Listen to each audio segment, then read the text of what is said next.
The bodies of two Americans killed in Mexico are now back in the U.S. a week after their group crossed the border and came under fire. Investigators believe a notorious Mexican drug cartel attacked the group in a likely case of mistaken identity. And now a surprising twist. 5 men left beaten and bound near the scene of the kidnapping in Matamoros, along with a note appearing to be an apology from the cartel itself. The bodies of two Americans. 17 members of El Chapo's family have defected here to the U.S. Now, several law enforcement sources have told our investigative reporter, Chuck Gowdy, that this unusual arrangement is all part of a plea deal in Chicago involving one of the drug lord's sons. Chuck Gowdy joining us now with late details on this story. Chuck? Stephen, Allison, with the U.S. sending tens of thousands of Mexican citizens out of the country, tonight we have a story of why the Justice Department is paving the way for 17 relatives of drug kingpin El Chapo Guzman to come into the country from Mexico.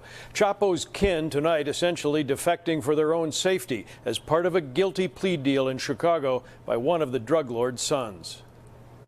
The 17 relatives of Joaquin El Chapo Guzman coming across the border with jam-packed roller bags, some filled with thousands in U.S. currency, according to U.S. authorities. Family members converging last Friday here at the border crossing from Tijuana to San Ysidro in Southern California.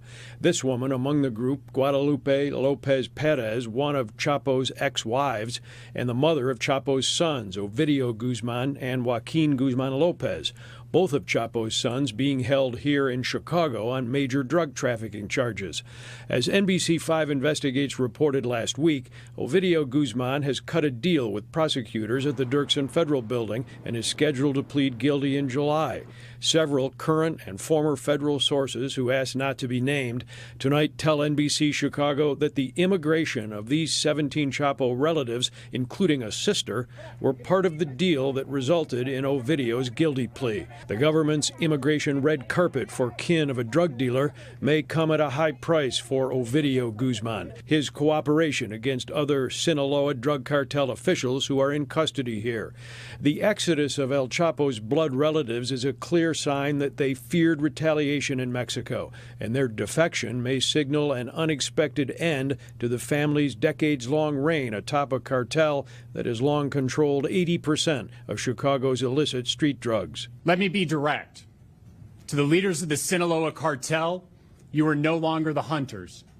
You are the hunted. Federal authorities in California declining to discuss Chapo's family at the border or his son's Chicago plea deal. But authorities did show off tons of cocaine, heroin, and fentanyl seized from the Sinaloa cartel, some stashed in cartel work cars. And they announced the indictment of seven Scarface, but instead of Miami, this one is about a war raging along the U.S. border with Mexico. And it's very real. More than 23,000 dead, more than 100 tons of cocaine seized, and more than $1/3 of $1 trillion that an American bank moved from Mexican currency exchange companies used by drug cartels. It's all in the latest issue of Bloomberg Markets magazine. The bank is Wachovia, now a unit of Wells Fargo. Wells Fargo has admitted in court that Wachovia failed to report suspected money laundering by narcotics traffickers. That includes the cash used to buy 4 planes that shipped 22 tons of cocaine. According to prosecutors, here's how one deal worked.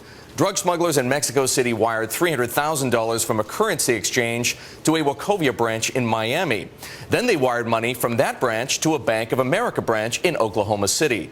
The money was used to buy a DC-9, which then flew from St. Petersburg, Florida, to Caracas. The plane then transported 5.7 tons of cocaine, valued at about $100 million, to Mexico.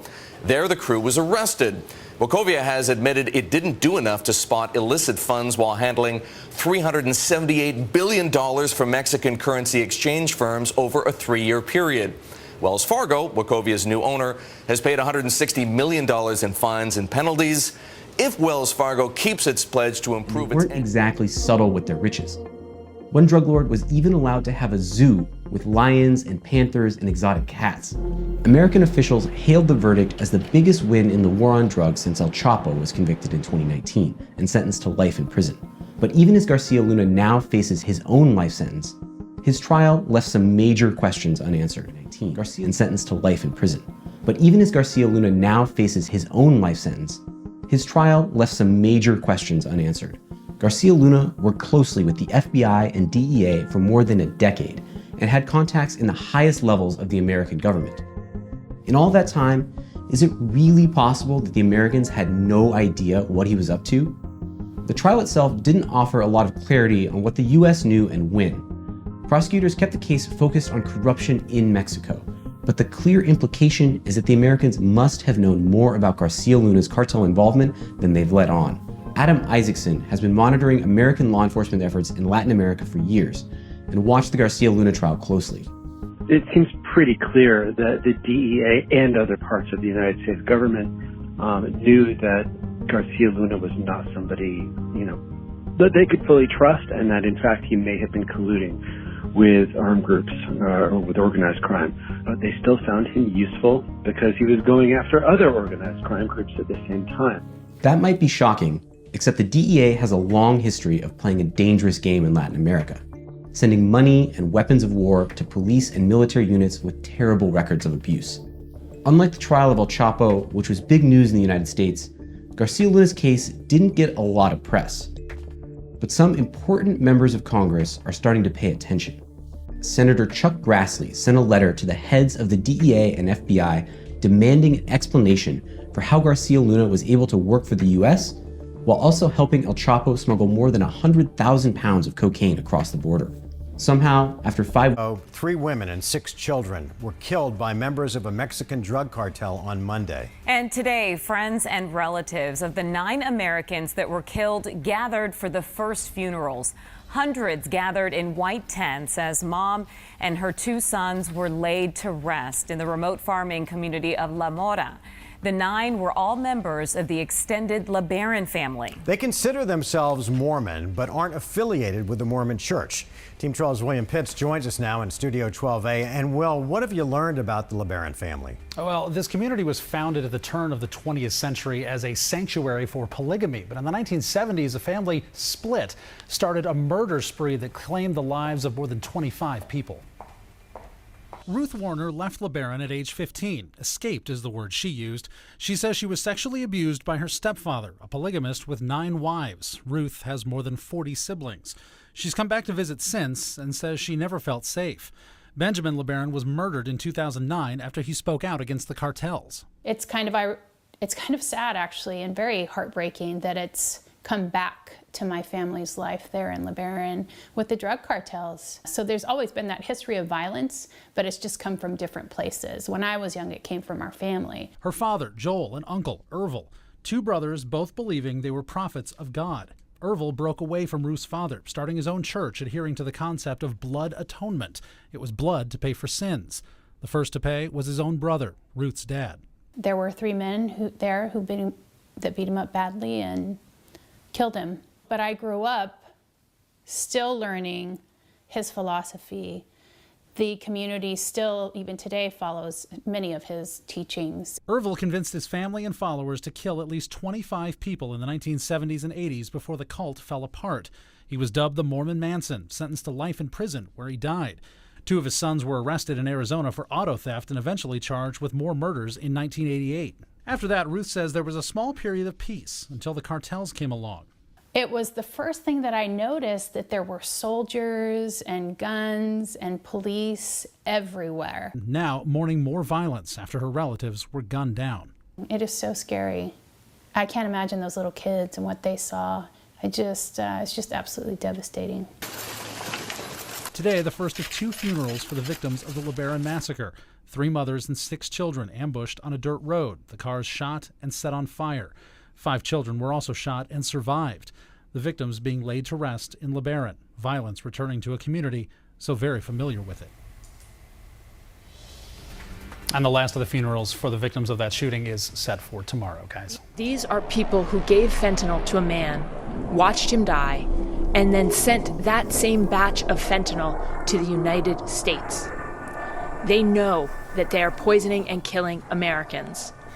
They just don't care because they make billions of dollars doing it. In Mexico, they fed their enemies alive to tigers, electrocuted them, waterboarded them, and shot them at close range with a .50 caliber machine gun. You've heard of El Chapo, The infamous Mexican narco lord, who escaped from prison 3 times, built a billion-dollar narco empire and waged a bloody war against his rivals. But do you know his sons, the Chapitos? They are the heirs of his legacy, and they are not afraid to challenge anyone who stands in their way, not even the US government. Recently, the United States government has accused the Chapitos of producing and smuggling a lethal drug that has caused a public health crisis in America, fentanyl. The US government has indicted them on multiple counts of narco-trafficking, money laundering, and several counts of murder. But the Chapitos are not backing down. They have sent a letter to the US government, and you won't believe what the Guzman brothers have to say to the US authorities. In the underworld of narco cartels, losing a leader is often a death sentence for the criminal organization. Over the years, we have seen a common trend where many cartels have been destroyed or disintegrated into warring factions after their bosses were either killed or captured by the authorities. That's exactly what happened to the Medellin cartel, a once dominant force in Colombia's criminal underworld. But its reign disintegrated into warring factions after their bosses' power came into different hostile factions in the aftermath of its infamous leader, Pablo Escobar, in 1993. Similarly, the Los Zetas were thrown into disarray and fragmented into different hostile factions in the aftermath of their top leaders' arrests in the 2010s. Following this same trend, the Gulf cartel's reign over the borderlands waned significantly following the 2003 capture of Osiel Cárdenas Guillén. The capture of its chief not only weakened the cartel's grip on its territories, but also diminished its standing in the international criminal hierarchy. But there is one cartel that has survived the fall of its leader and remained strong and united: the Sinaloa cartel, Mexico's most prominent and most resilient narco-trafficking organization. When its legendary boss, Joaquín El Chapo Guzman, was extradited to the US in 2017 after escaping prison and being recaptured thrice, many thought his cartel would follow the fate of the others. But they were wrong. His 4 eldest sons, known as the Los Chapitos, stepped up and took charge of their father's business. From the moment Joaquín El Chapo Guzman was arrested in 2016 after a firefight with Mexican commandos, his sons were destined to assume the throne of the Sinaloa cartel. These brothers inherited not just their father's notorious crown, but also his infamous reputation for pushing the boundaries of the narco trade. The Chapitos pioneered the manufacture and trafficking of the deadliest drug our country has ever faced. And they are responsible for the massive influx of fentanyl into the United States. Recently, 2 of the Guzman brothers, Ivan Archivaldo Salazar and Jesus Alfredo Salazar, alongside 23 other associates, have been indicted on charges of flooding the U.S. with cheap and deadly fentanyl, a synthetic opioid that is wreaking havoc on the lives of millions of Americans. And now 3 sons of El Chapo, known as the Chapitos, are charged. One of them has been arrested in Mexico, and the U.S. government is rewarding up to $10 million for the whereabouts of the other 2. 25 other Sinaloa members are also charged across all facets of this sophisticated operation in a major strike against America's fentanyl crisis. In a separate but related case, their other brother, Ovidio Guzman Lopez, alias the Mouse, faces charges for his alleged role in steering the Sinaloa cartel towards the fentanyl trade. Is their organization, the Sinaloa cartel, that has helped in what is an extraordinary and appalling surge in fentanyl. Fentanyl, which is way deadlier than the drugs that preceded it, like heroin. The indictment reveals how the Sinaloa cartel, under the command of El Chapo's sons, has adapted to the changing demands of the narco market. The cartel has shifted its focus from dope to fentanyl, a synthetic opioid that is up to 100 times more potent than morphine and can be easily manufactured in clandestine labs. These labs, as described by Mike Vigil, the former head of international operations for the U.S. Drug Enforcement Administration, are far from the high-tech facilities one might envision. They are rudimentary at best, characterized by metal tubs and wooden paddles and shovels for chemical mixing, a stark contrast to the polished image of pharmaceutical-grade superlabs. But despite their lack of sophisticated equipment, the cartel's cooks are capable of producing an astonishing volume of counterfeit pills, up to 100,000 daily. The Sinaloa cartel has exploited this fentanyl crisis in the U.S., which has its roots in the overprescription of oxycodone, a legal painkiller. In the late 1990s and early 2000s, As the U.S. authorities tightened the regulations on oxycodone, many users turned to dope as a cheaper and more accessible alternative. The Sinaloa cartel was ready to supply this dope, but soon realized that fentanyl offered a more lucrative and efficient option, a fraction of the cost of dope.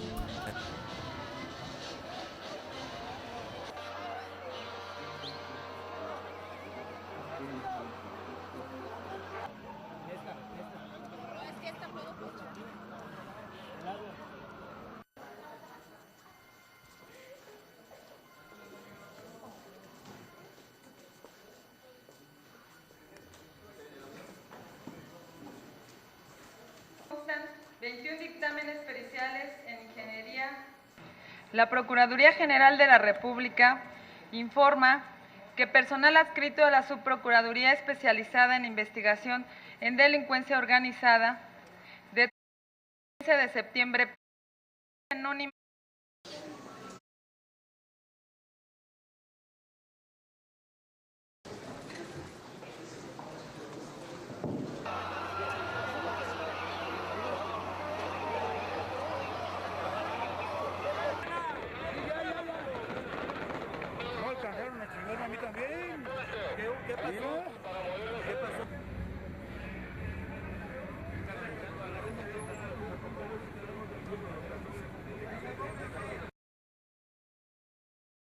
A la medianoche ayer en un hospital en McAllen, Texas, va a dar a luz a su primer hijo. Melissa, hija del capo abatido Enrique Plancarte, llegó acompañada de su suegra, de una amiga, y tiene programada una cesárea donde dará vida a su primer hijo. Esto fue lo que nos dijo en exclusiva Melissa a su llegada al hospital. Pues estuve haciendo ahí un poquito de ejercicio de yoga que me recomendó el doctor, ¿no? Y pues estuve mentalizándome y pues el bebé ya está bien, entonces pues ahí poquito ejercicio, mi mamá me traía caminando que para que dilatar más rápido y no sé qué, pero pues un poquito floja, así es que no caminé tanto. Bueno, Melissa nos dijo